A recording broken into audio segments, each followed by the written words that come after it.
Didn't I give it up? Tried my best. Gave you everything. The autobiography Night was written by Elie Wiesel. Didn't I do it right? Before I get into any conflicts about the book Night, here's a quick summary about the book. Elie was born and raised in Siget with his family. Well, having me round.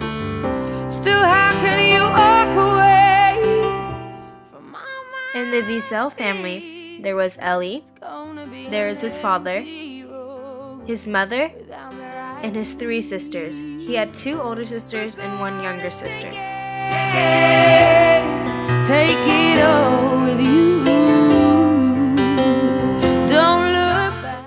Overall, Elie and his family were very, very happy. Until one day, an event had changed their lives forever.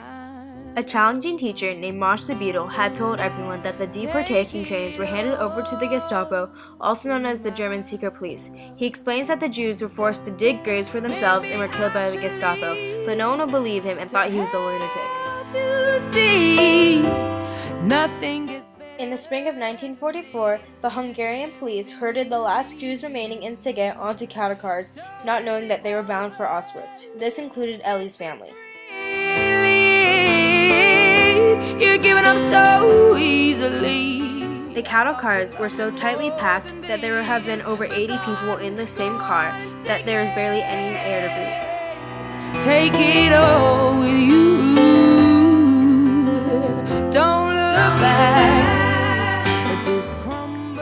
As time passed on, a passenger by the name of Mrs. Schauster had gone so crazy that every time she'd look out the window, she'd scream, "Fire! Fire!" and say that there was a fire, when in reality, there was nothing there. With my The cattle car had finally arrived in Auschwitz, where the officers there had told the passengers that they'd be safe and that they'd be with their families. slow it down and bring it home. What the passengers didn't know was that everything they said was one big lie. They had said their final goodbyes as Elie and his father were separated from his mother, his 2 older sisters, and his younger sister. For you.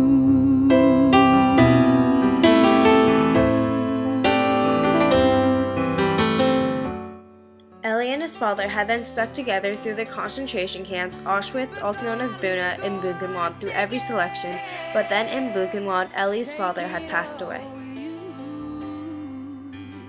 In April 1945, Elie and a few thousand others had been liberated.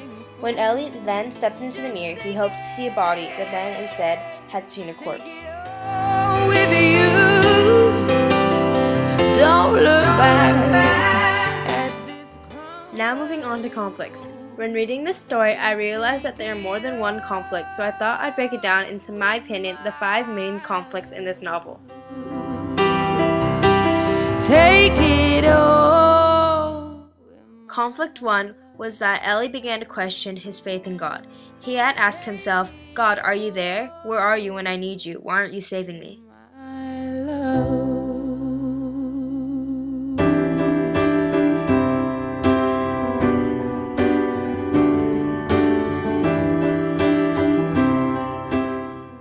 Conflict 2 was that Elie began to ask himself if helping his father was really the best thing to do during this time.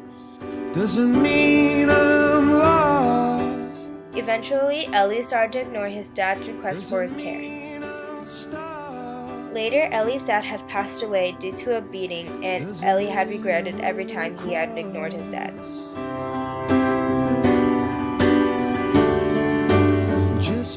Conflict 3 was that since it was winter, the weather was terrifying, and that also they had lack of food.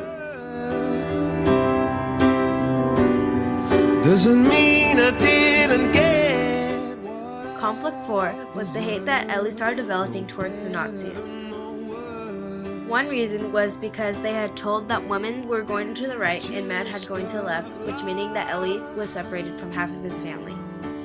Every river that I've tried. Another reason is when the dentist had forced to get Elie's golden tooth pulled out. Every door I ever tried was locked.